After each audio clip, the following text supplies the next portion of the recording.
actually course 2. The class is in this very room. Took 2005 in this room. Fell asleep in 1805 in this room. But mostly, so in my undergraduate career, I focused on controls, which is basically how you get systems to do what you want them to do. And I did a lot of robotics work. In course 2, you have to do an undergraduate thesis. Mine was about tip-up and stabilization of an autonomous four-wheeled vehicle, which basically just means how do you keep SUVs from rolling over. Some stuff in my thesis, I built this thing, which is basically an instrumented RC car, and we drove around and studied basically what the forces are like and accelerations are like when it tips over and how do you keep that track. Okay, and basically I like it here so much I decided to do my grad work here too. In course 2 you don't really do, and it is you'll do master's degrees. So I did my graduate work here in the computer graphics group, and that sounds like it might explain my transition to software development, but it doesn't, because I also did mechanical engineering there. You might ask how you do mechanical engineering in the computer graphics group. The answer is you build this thing. This is a modular multi-material 3D printer, which is about the size of a desk, and I spent my time building this thing. You can use it to print stuff like this. These are teeny tiny little plastic cubes with a different material on the inside. On the right, that's a 0.5 millimeter pencil lead for scale. Right, but anyway, after I did that, I decided I want to try something different, wanted to do software development. So now we're at Palantir. I'm a front-end web developer. Palantir is headquartered in Palo Alto, but we have a variety of other locations. We're also in New York, London, Washington, D.C., and all these other places as well. We have about 1,500 people worldwide. About half of those are in Palo Alto headquarters. All right, so what do? We basically help the world's most important institutions carry out their missions by helping them make use of their data. Okay? We work with organizations in a wide variety of spaces, including anti-fraud, will help governments and corporations eliminate sophisticated criminal activities such as credit card fraud, mortgage fraud, tax evasion, and so on. We work in cybersecurity, helping organizations secure themselves against cyber attacks, and helping them understand the patterns of attacks against them and how best to respond to those attacks and defend against them in the future. We work in law enforcement, helping officers and agents track down and giving them the tools to analyze, investigate, and stop crime. And we also work in crisis response, where we help aid organizations identify which areas are hardest hit after disaster and how best to allocate their resources to distribute aid efficiently to the most people. We also work in all sorts of other fields. The common thread through these problems, data. Sometimes people describe us as a big data company with the implication that we use machine learning techniques to automatically sift through piles and piles of data, generate some sort of trend through them, and then automatically decide what people should do. Okay? That's not entirely correct. We have a more human-based approach. Consider, most organizations already have access to a large amount of data that pertains in some relevant way to their mission. So if you have a financial organization, it's going to have information on market behavior of various financial instruments, and also the actions of traders who are executing trades on their behalf.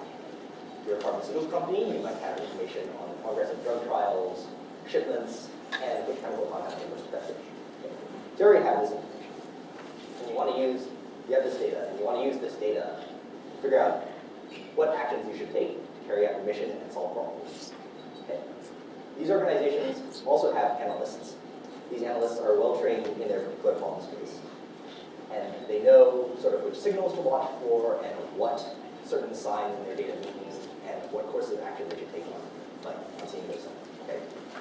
It doesn't make sense necessarily to replace this human intelligence with artificial intelligence when the company already has something that knows what they're looking for. And in fact, a lot of the time it is not that they don't have enough data, but that these organizations have difficulties. They have difficulty having their analysts connect with their data and interact with all of their data. Maybe it's because the data is spread out over disparate data sources, so it's hard to see it all at once. Maybe the scale is just gigantic and intimidating, or perhaps the interfaces are bad, so it's difficult to interact with it at all. We want to empower these organizations by letting their analysts engage with all of their data and generate insights and understanding from that. And to some extent, that's a fundamental problem of what people consider the information page, but you might more accurately call the data page. You have all this data, and you want to turn this data into information and insights so that you can act on it. Okay.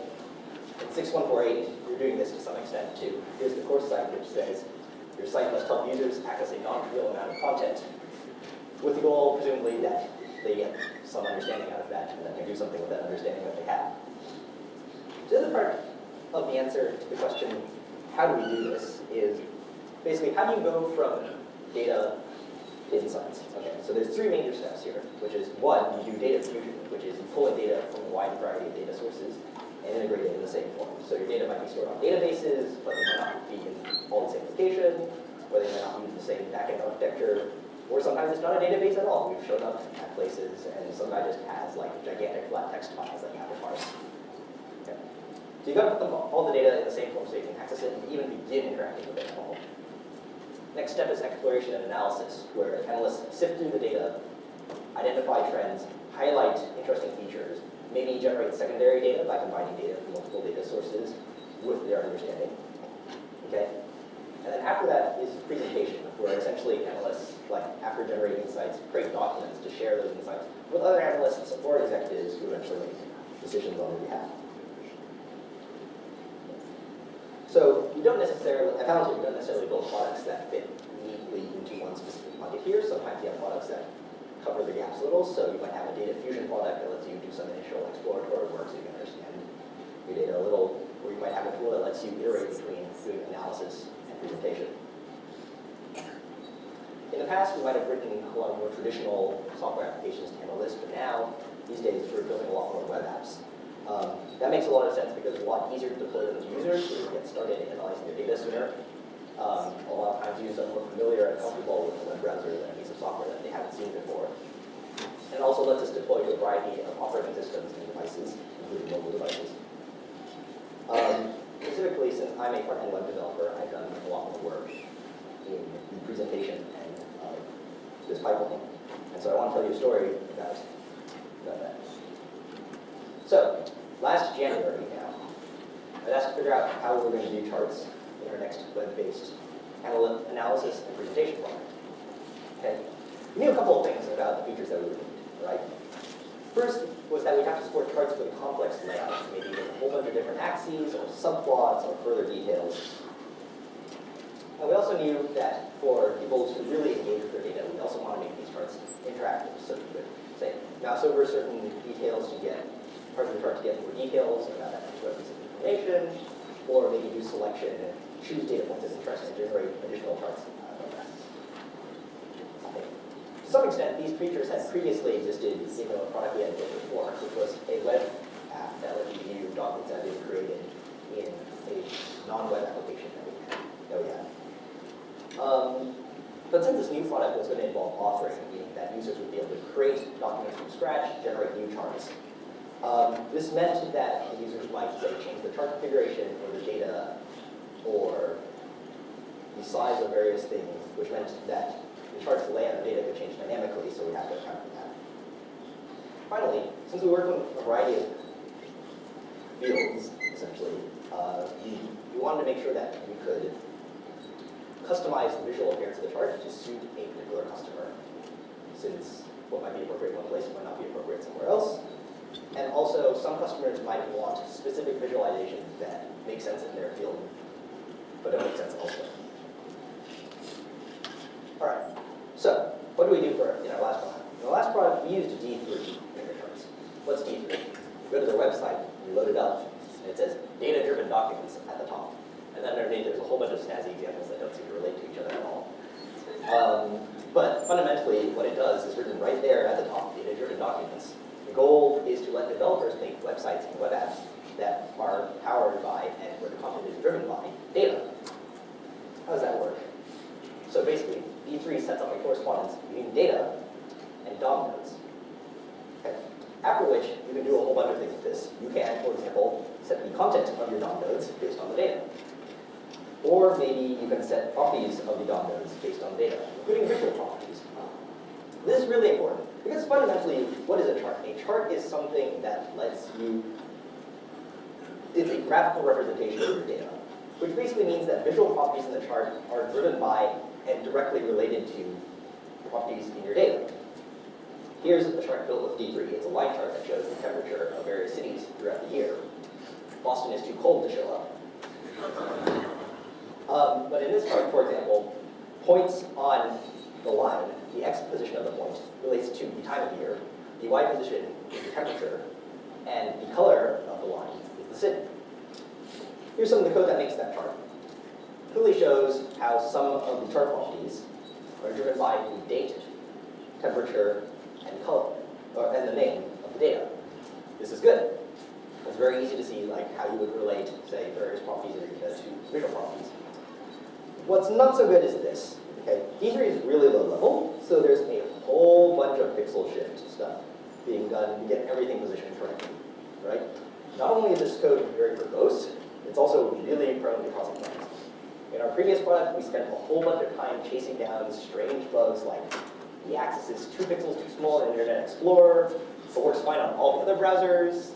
You scroll a little bit on Firefox and Mac, and the bars get weird, but everybody else is okay. And that wasn't really a particularly good use of developer time. We want to solve bigger problems than that. So fundamentally, D3 is really flexible because it's low level, but that also makes it verbose and error prone. Given our previous experiences using straight D3 in our previous product, we decided to do what any good engineer would do, which is look for an off-the-shelf solution that solves our problem for us. In this case, it meant looking for JavaScript charting libraries. There are a lot of JavaScript charting libraries out there. Here's the Wikipedia page that compares them, and this page is horribly out of date. Okay. Anyway, we checked some of them out, and a pattern began to emerge. We wrote a new library, make some simple charts, looks pretty good, and then think, okay, now how do I add a subplot or change the layout? And there weren't any configuration options for that. So, all right, maybe we hack the library a little. You open the library source code up. It's a mess. You don't understand it. Or sometimes it's nicely organized and easy to read, but the fundamental architecture just does not support a variety of chart types. This is pretty bad for us since you might need new chart types for particular customers. And we also have the lab of designers, and if we go over to them and say, hey, we can do these 5 types of charts, they will kick us out. All right. And we talked to other developers in other parts of Palantir to see, maybe this is just we looked at the wrong libraries, or there's something particular about the way we're approaching it. But we basically heard the same stuff. They use a library, and it doesn't work for everything. When they tried to make it work for other things, it was hard to modify. And so it was great for simple things, but you really couldn't extend it to do other things. All right. So in contrast to D3, where it's flexible, but also very verbose, charting libraries are super convenient, but they're also really constrained in what they can do. They're too high level. They put a lot of restrictions on what your choices are. At this point, you can probably guess what is coming. Here's a list of chart features from earlier, okay? And D3 can handle a lot of these features, but we'd really like to abstract away all of the pixel math and low-level verbose code that's really prone to causing errors, and just let developers and designers focus on charts rather than DOM nodes. Essentially, we want to make something with the right level of flexibility. So we built Plottable. Plottable's built on top of D3. That makes sense. D3 is really good at powering visual properties.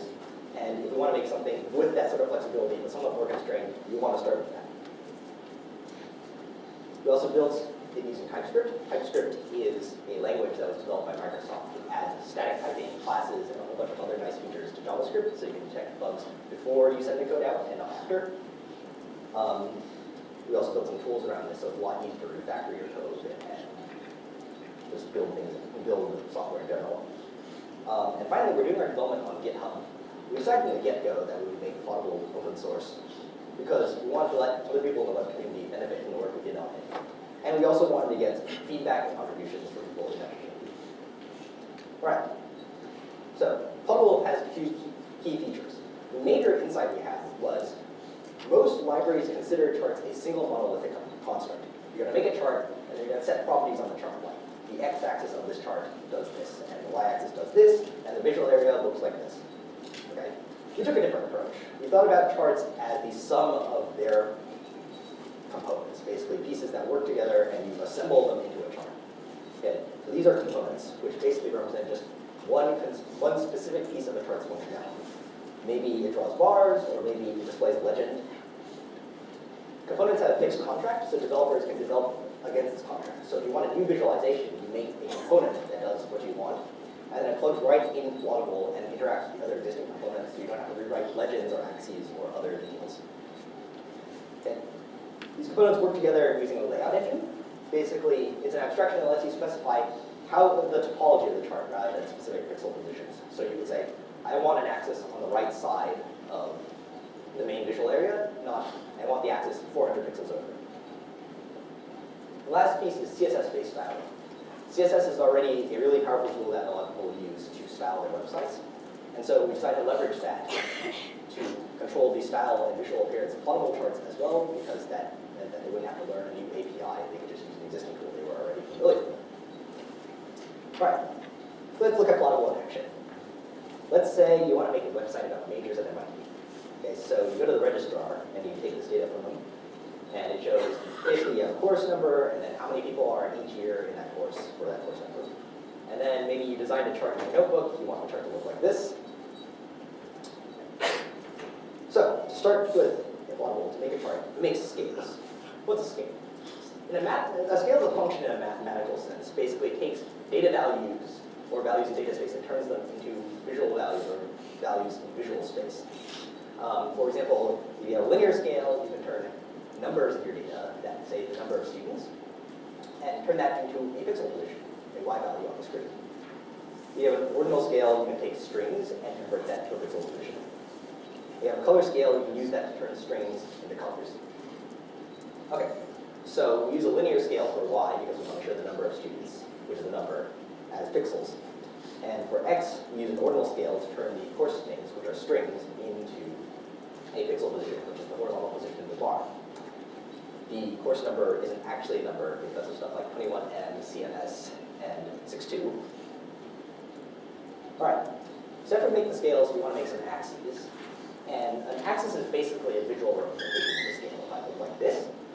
And so if you have a user looking at this, they can see, oh, I see something that's at this position corresponds to a value of, say, 0.8.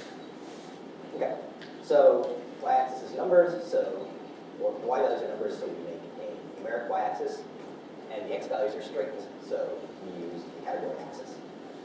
Cool. Next comes the main visualization. We want to show the number of students as in each course as bars, so we use a bar plot. We add in our data set. Now we want to specify which parts of the data correspond to particular visual features. For that, we use the project call. So basically, the project call takes 3 arguments. The first argument tells Plottable which property we want to set. In this case, we want to set the x values, so we put in the string x. The second argument tells Plottable how do you get the data, the feature of your data that you want to show as the x value. So our data looks like this. We want to get the course number property out. So we're going to write a function that retrieves the course number property from a known data point d. Okay? Basically, when Plottable runs, it's going to send all of your data through this function and use that to get out the data value. Finally, we pass in the x scale, which, as I previously mentioned, translates strings to pixel positions on the screen. Note that we pass the same scale to the plot that we passed to the axis, which guarantees that they will be drawn at the same scale. The project call is actually one of the most important parts of our API because, as I mentioned earlier, fundamentally, charting is about driving visual properties from data properties, and that's essentially all this method does. It says, I'm going to set the visual property based on this property of data using this scale. So we can specify the y position in the same way. Basically, we set the y value based on the feature of the data called total, and we use the y scale. You can also use this to set a wide variety of other properties. Any sort of property that's valid non-property can be set this way. So, for example, we can set the color of the bars. In this case, we set the fill property, and we don't need a scale in this case because we want to set the value A31 and F34 directly. All right. So, on the layout, how do we specify what we want the chart to look like? Okay, well, so what we do is we put our components into a table to form a chart. The code looks like this. But Justin, I hear you cry. I was told never to use tables for layout. So that actually refers to HTML tables, which are intended for displaying tabular data. And semantically, in HTML, that would be wrong because to use that for layout, since layout isn't necessarily data. But in our case, a table is actually a really good abstraction for constraints in chart layout. Take a look at this. So the y-axis and the main font area need to be the same height for the y-axis to have any meaning when related to the bars. So you put them in the same row, which forces things in the same row have to have the same height. That's how tables work. Okay. Similarly, the plot and the x-axis have to be the same width for the x-axis to tell you anything meaningful about those bars. So they're in the same column. Things in the same column have the same width. Note that the invocation of the table visually represents the layout of the chart. Tables also make it easy for developers to reconfigure charts because they semantically describe only the relative positions of components in the chart to each other. They're also the source of the name of the library, Plottable plots in a table. Okay, so we lay out the chart using a table. Okay. And then for the last step, we render the table into an SVG with the ID chart. And we get this. Not bad. Maybe we want to do more. Maybe we want to label these axes, because right now we don't know what those y values are. Maybe it's otters. So fortunately, because plottable charts are created by putting components in a table, we can easily modify the layout of this chart. So to add labels, we make some labels, then we put them into the table where we want them to go, and we get this. Once again, the declaration of the table and the layout of the chart correspond to each other. Right? It's pretty easy to see where things are going to go because you can specify their relative positions in the constructor. Maybe that's not enough for you though. Maybe you want the axes and the labels to have more impact. Well, as I said earlier, Plottable is designed to use CSS for styling, since CSS is a great existing tool for controlling styling on web pages, and Plottable is part of that web page. So, you write some CSS, and you get more impact. Plottable's layout engine automatically accounts for the styles that are applied to each component. So you don't actually have to go and measure the text and shift it over by a particular number of pixels to account for your new font and also new font size. The layout engine automatically measures it and allocates enough space for each component so that everything fits where you asked it to go. You can also use more complicated tables like this one to make a more complex chart like this, which has two different plot areas and compares the number of students in different years to each other. Again, the table's layout corresponds to the layout of the chart. At Palantir, engineers have found the features in Plottable really useful for iterating quickly against different chart designs, and also flexible enough to adapt to new situations that we, the developers on the library, didn't initially foresee. We think these features are useful not only for people at Palantir, but also for developers in general, because it allows them to quickly iterate against and incorporate user feedback and designer feedback, make charts that are compelling and interesting to work with. It also lets them develop additional visualizations beyond the initial scope of the library. If you're interested in using Plottable, you can find us on GitHub or at plottableJS.org, where we have more tutorials and additional examples. We're excited for you to use Plottable, but we're also excited to see some contributions from you making.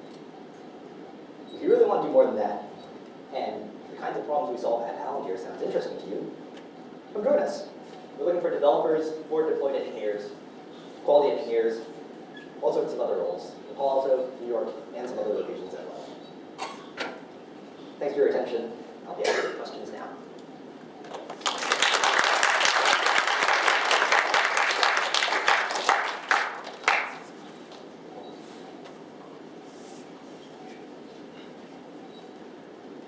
Yes? Why isn't it an otter? It's a plotter. A plotter? Sorry.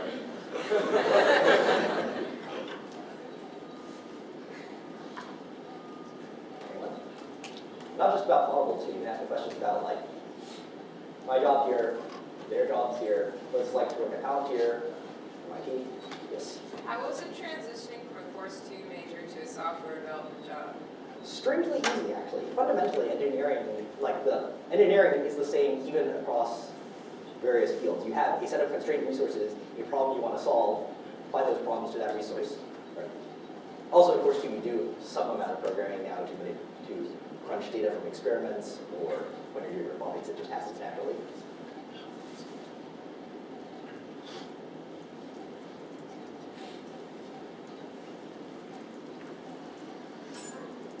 Yes. So it's kind of related to the recruitment process. So you submitted your resume saying that you know the problems and stuff like that, and then ultimately considered you for an interview as a software developer.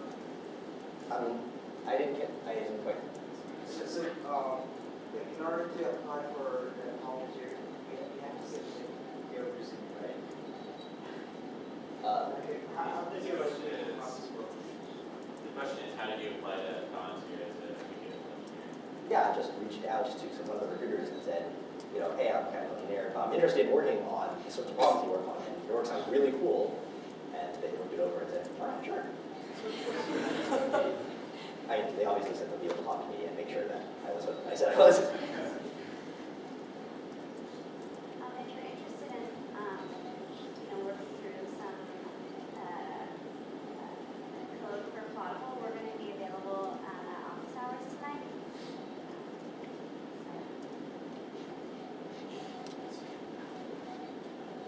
Yes. Does Plottable have any features or maps or more visual kind of things? So we decided not to go into maps, and that was actually an interesting question in the beginning because it's, well, why don't we cover those two, right? And essentially there's a few parts to that answer. One is that there are some libraries that are like really focused on just doing maps. And it wasn't necessarily something that we wanted to go out of.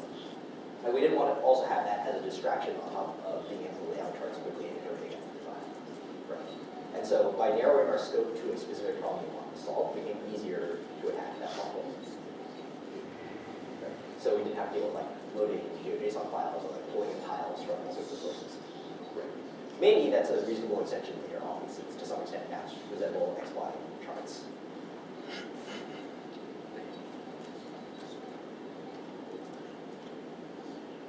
Yes? You talked about making components that can plug in directly with Plottable. Could you expand on that a little bit? Like, is it just written in your same script? Yeah, so components have a particular contract they fulfill, which is basically for the layout engine to figure out how to position them and how big they need to be. It offers them a certain amount of space. Okay, so it'll say, yeah, I'll offer you this many X pixels and this many Y pixels. A component can you say, yes, thank you, that's enough. I only actually need this much, or I'll take this, but I would like some more than that. And so there's a negotiation process that takes place, and that's how Plottable figures out where everything fits.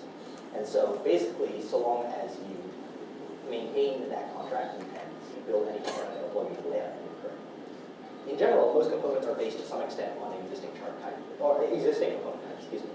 So for example, if you want like a different type of axis that labels things in more detail, if you use TypeScript, since TypeScript has classes, you can extend another class and pick up a lot of those features already, and then just focus on the detailed visualization of that. Right? In general, writing a new component requires it's a bigger engineering challenge. You have to dig into some raw features and start dealing with the more low-level code. But the idea is that only people who want to do something super custom will need to do that.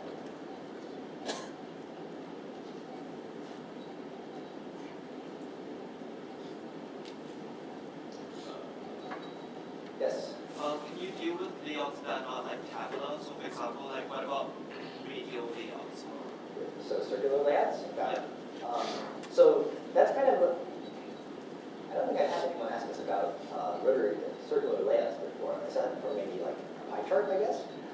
If you think about it, a lot of the components are rectangular in shape and for charts, so it wouldn't make much sense necessarily for there to be a circular layout. But you can do layouts that aren't strictly just one table, since a table itself is a component, so you can actually nest them inside of each other to realign things.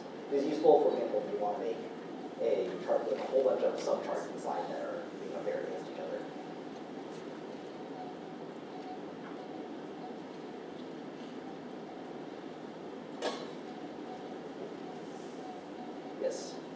charts interactive? Yeah, so I didn't show one in the presentation, but I can go, I'll just, sorry about my computer. Okay, so, again, I'm just gonna go to one of our examples so that you don't have to wait for me to build them up. So in this case, right, you can interactively zoom in and pan around on that. This is part of the functionality we're working on building out further so that we can encompass more use cases. In general, it's because Plottable is so, the layout is so flexible, it's important to build it carefully so that you can interact with a variety, so that they interact more correctly with a variety of chart layouts. But yes, you can write event. Essentially, the goal is to write event when you click on various things or like interact with it. It'll drive custom event handlers, and we would also ship with reasonable default